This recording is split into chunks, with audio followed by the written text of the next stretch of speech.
Budget వచ్చిన ప్రతిసారి ఆదాయపు పన్ను ఊరట కల్పిస్తారంటూ వేతన జీవులు ఆశగా ఎదురు చూస్తుంటారు.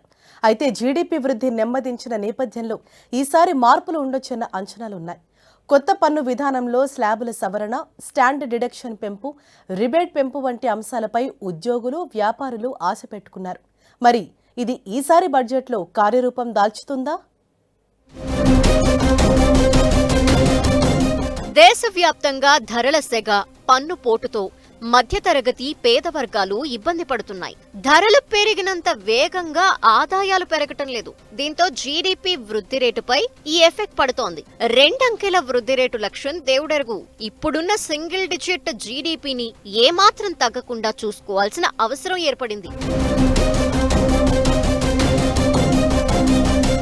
ఎగువ మధ్య తరగతి ప్రజలు, వేతన జీవులకు రిలీఫ్ ఇచ్చేది ఐటీ చట్టంలోని సెక్షన్ 80C కింద లభించే మినహాయింపులు. పాత పన్ను విధానం ఎంచుకున్న వారికి వివిధ ఖర్చులు, పెట్టుబడులకు 1,50,000 వరకు మినహాయింపిస్తున్నారు. దీన్ని 2015లో సవరించారు. ప్రస్తుత ధరల ప్రకారం చూస్తే 2.5 లక్షల నుంచి 3 లక్షల వరకైనా ఉండాలి. దీనికి తోడు పిల్లల చదువుల కోసం చెల్లించే ట్యూషన్ ఫీజుపై 50,000, గృహ రుణాల చెల్లింపులపై 50,000 వరకు ప్రత్యేక మినహాయింపు ఇవ్వాలని మిడిల్ క్లాస్ కోరుతోంది.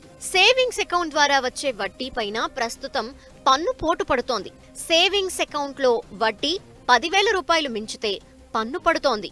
దీని పరిమితి 20,000 రూపాయల వరకు పెంచాలన్న డిమాండ్లున్నాయి.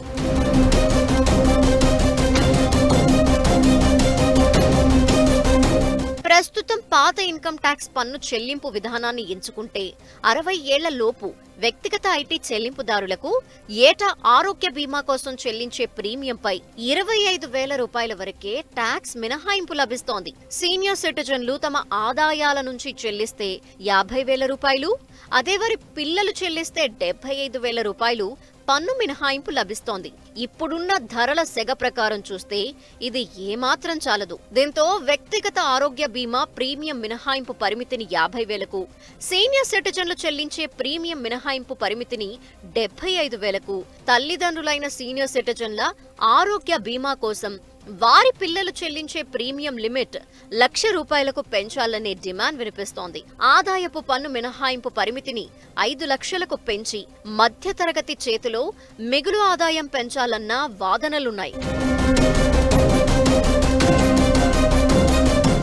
మధ్యతరగతి సొంతింటి కల నెరవేరటం రాను రాను గగనమవుతోంది. ప్రస్తుతం దేశంలో రియల్ ఎస్టేట్ రంగం మందగమనంతో ఉంది. ₹1,00,00,000 కంటే ఎక్కువ ధర ఉండే లగ్జరీ నివాసాలకి తప్ప మిగతా వారికి గిరాకీ తక్కువే. గతేడాది కూడా దేశంలోని 9 ప్రధాన నగరాల్లో ₹1,00,00,000 కంటే తక్కువ ధర ఉండే నివాస గృహాల అమ్మకాలు 36% పడిపోయాయి. ఉపాధి అవకాశాలు పెంచటం, బ్యాంకుల హోమ్ లోన్స్ కి పన్ను రాయితీలు, మినహాయింపులతో ఈ రంగం మళ్లీ పుంజుకోగలదన్న ఆశాభావం రియాలిటీ సెక్టార్లో ఉంది.